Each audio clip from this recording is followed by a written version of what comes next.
No. Action! Woohoo! Are you folks ready? I know. Calm down. For God's sakes, Paul, calm down. It's only season 2, episode 20. Who would care? I'm telling you what, folks. So, actually, let me tell you why we're here tonight. Well, we're here for the Quarantine Cocktail Show. But this time of the year, typically, I'd be in Memphis. Matter of fact, today specifically would be the day I'd be coming back from Memphis. I was reminded about this. University, ICCFA, you folks out there, whoop whoop, little shout out to you. This is my typically, I can't believe I did this to my liver, so drunk and hungover, have to get on a plane, return home day. At least that's how I put it in the calendar. Anyway, when I'm in Memphis, I think Creole. Now, Memphis barbecue, and wait till the end. I'm going to tie it all together. I promise you. But for now, we got it. You know what? Lazy lay, bon ton, roulette. Let the good times roll, baby. Are you ready for this? Because I tell you what, we're going at it hard tonight. We're going to have fun. Only business is monkey business in here tonight. Yeah, we're going Creole Cocktail. Now, this is, look, I'll be honest. This is kind of a new drink for me, and it's out there. But man, it is a cast of characters. It's a fun one. Let me give it to you real quick. And by real quick, I mean this show's going to last 14 minutes, and you're going to love at least 3 or 4 minutes of it. I don't know. I don't care, but here we are. 1913 Creole Cocktail. This is when it starts, right? Who are we talking about? New Orleans, right? No. Chicago. Yeah. So the Creole Cocktail starts in Chicago with Jacques Straub. Jacques Straub, on the calendar, or on our chart over here, we had the bar manual, right? So he writes this one up. Basically, the cocktail is absinthe and vermouth, Italian. That's the red stuff. Not even up here, because we're not doing that one. But that was the first version. Oh, yeah. Did I tell you there's 4 versions of the Creole cocktail? Yeah, and then we're going to talk about all 4 of them. So anyway, that's where it starts off. All it is it's like a third of absinthe and 2/3 sweet vermouth. Oh, now, again, remember, sweet vermouth. It's a wine, right? And it goes bad. So everybody says, oh, I don't like vermouth. Probably because somebody bought a bottle, put it on a shelf, sat there, and it went bad. It's like opening a bottle of wine and then put it on the shelf and drink that a year later. Ugh, fun with that. Anyway, that's the first version. Fast forward, we got to go 2 more years. 2 more years, 1915. We have version Creole Cocktail, the second one. Now, who makes this one? You're going to love this. We haven't talked about him yet. I don't think so. Henry Ramis. Now, Henry Ramis, he's actually a very famous bartender. Matter of fact, he has a drink, and it's called the famous Ramis. See what we did there? The famous Ramis Gin Fizz. Haven't done it yet. Why haven't you done that, Paul, if it's such a good drink? And it's so, because part of the instructions of that drink is when you mix it and you shake it for 12 minutes. This show would be 30 minutes long at that point. You don't want that, but we'll see if we can work it out. So, that's a great version. Basically, it's still absinthe, but now he brings in whiskey to the drink, and it's Whiskey Wednesday, so that makes sense. And then he mixes it up. Is that the last version? No, I told you there's 4. That's 2. The third version, you got to go all the way to 1930. I'm telling you, this is the who's who of cocktail bartenders. Because now, who are we bringing into it? We're bringing in Harry Craddock. Remember Harry? Remember our boy? So he's our Harry Craddock. He was, remember Blue Blazer cocktail, one with the rats on his shoulder? He's the one who dropped the pamphlets out of the hot air balloon saying, hey, I'm coming to your town. I mean, this guy was nuts. So he makes his own version, and he kind of mixes the first version, which was the vermouth, the red vermouth, sweet, and then with whiskey.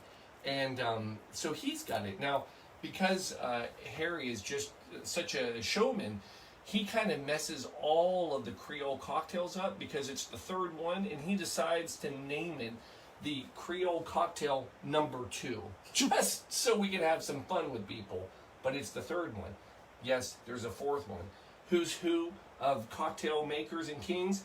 You got to get this one. Trader Vic.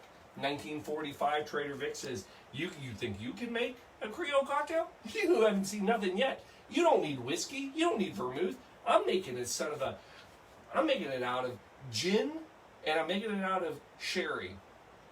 Well, it sucked, and nobody ever made that one. So, Paul, what are we doing tonight? So, we are going to go to #2. And by #2, I don't mean Harry Craddock's #2, because, so the fourth one we can't make Trader Vic because it sucked. The third one, which is actually #2, we can't make because Harry Craddock had whiskey vermouth, and then he had another thing he used in his recipe, and it was called Amer Pecan.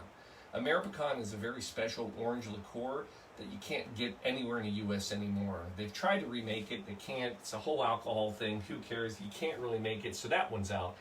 And we're not making the first one of absinthe and Italian vermouth because basically it was horrible, and as we like to say in the death care profession, it died. So here we are. We're going to make the third one, which is tied. It's New Orleans. Second one. Well, it's, yes, the second. See, Harry, God bless you, you've killed it for everybody. So, yes, we're making the second official one, 1915, New Orleans. Here's the fun part about it, folks. It's basically a Sazerac. Yeah, and, well, let's make it, and then you'll see how we get there. All right, first thing you have to do, take your glasses, put a little bit of absinthe in each one. That was probably a little strong. And then you're going to do a wash. Basically, you're just trying to get the glass completely coated with that lovely absinthe. And then, you know, Shelby, you said this before. I don't think a bartender would ever do this. They probably shouldn't, but there's leftover. Get rid of the extra. Oh, hey. That's good stuff. Now, next thing you got to do, just like Sazerac, empty mixer, right? Sugar cubes, 4, 2 per. Then you're going to come in with your bitters. Now, again, remember, starting off with Peychaud's. Peychaud, remember, he was the Sazerac man. He's the one who came up with this. About 4 little dashes of that. Angostura, again, same as the Sazerac. 4 of those. 2 per. Then you're going to come in and you're going to basically muddle, grind, pulverize, mix, whatever word you'd like to use. The descriptive process of using this to mash it together. And you're going to have a nice coat. I'm going to leave this in here because I'm going to rinse it off with the rest of our ingredients. The other thing, and this is what sets this apart from the Sazerac, Curacao. Now, I'm going to use Grand Marnier, which is basically from the family of Curacao. It's just a nicer version, in my opinion. And you're going to do a pour. It's not an ounce. It's not we just want just a little. And then enough to clean that off. And then the last thing you're coming in with is your whiskey. Now, here's the other difference. The Sazerac is typically going to be a rye whiskey. We're going to go a little sweeter. We're going to go with just a malt whiskey, local Fainting Goat Spirits. You don't know it, but you're helping us out tonight. Ooh, easy. Easy, Paul. And we're going to go 2 ounces for me, and then 1 for Shelby. All right. There it is. Last thing. Now, I don't want to say anything. And I don't want to toot my own horn, but toot. When I made the Sazerac the first time, if you remember, I actually felt bad because I was bastardizing it by adding a little of the orange emergency. Little did I know that the Creole cocktail was out there in history, unbeknownst to me. And the difference between the Creole cocktail and the Sazerac was some genius, Henry Ramis, said, I'm going to add orange to it. Well, Henry Ramis, If you only knew about this little puppy right here. It's called Emergency, Henry, and it is packed full, not only vitamin C, but it's deliciously orange flavored.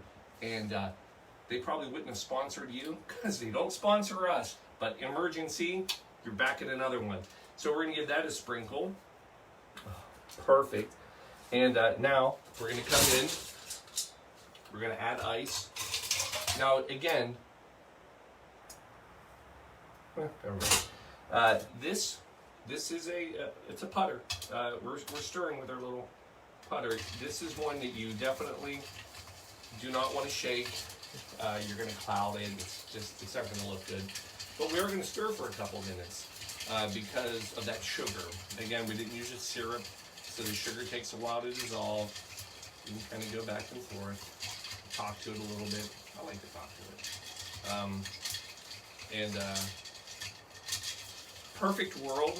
If it was a perfect world right now, well, if it's a perfect world right now, we wouldn't even have had the cocktail show. So if it was just a slightly imperfect perfect world right now, I would have a frozen ball of ice.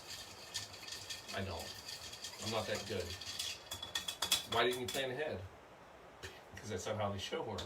I wake up, I have an idea of the t-shirt I'm going to wear, barbecue. I tie it all together. We come up with a drink.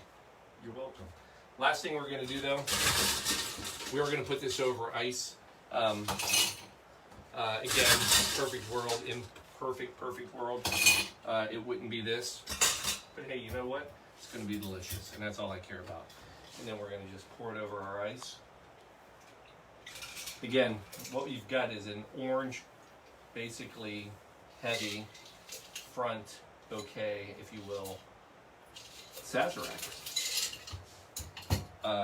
If you read the books by Henry Ramis and Jacques Straub, they'll tell you no garnish.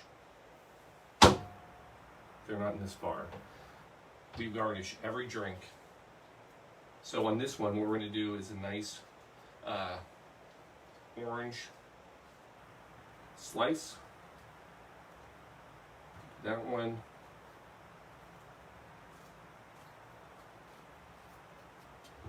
That one. And then what we'll do is we'll give it a little twist. Do a little rub on the rim. Do the other one. Rub, little twist, done. Boom! Finished. There it is. Let's see what we got. So, Sazerac, orange front. Smells delicious. Oh, so very different from a Sazerac, especially because we can use rye. There's really no spice at all to it. The bitters and the orange are all forward. It's delicious. Great drink. Good one. Now, I promised you, I'll get you there. Paul, seriously, Memphis, Creole, I mean, God, how are you? Please, stitch this together for me. Let me tell you how I get there.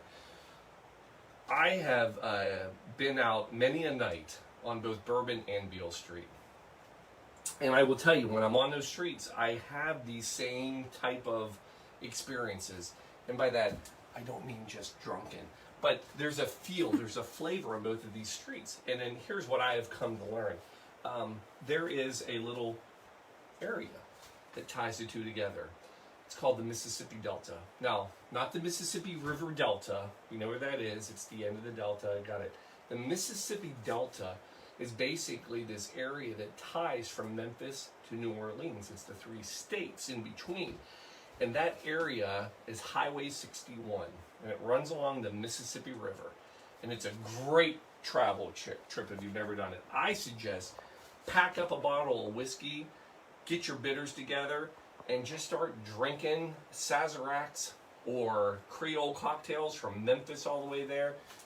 Make sure you have a driver. And enjoy it. But that whole thing, that's the Delta Blues. And there are so many music influences from both sides of this. Anyway, I could go on for another 30, 40 seconds, but I'm done. Folks, here's your drink for the night. You have been Creole humped on a Wednesday. Cheers to you all. Relax. You know? Let the good times roll, my friends. Enjoy. We will see you soon. Side note, life is stepping in. Got to run a couple errands and pick up some kids from sporting events in about 13 minutes. So might be a little slow on the comment response, but hey, talk to us online.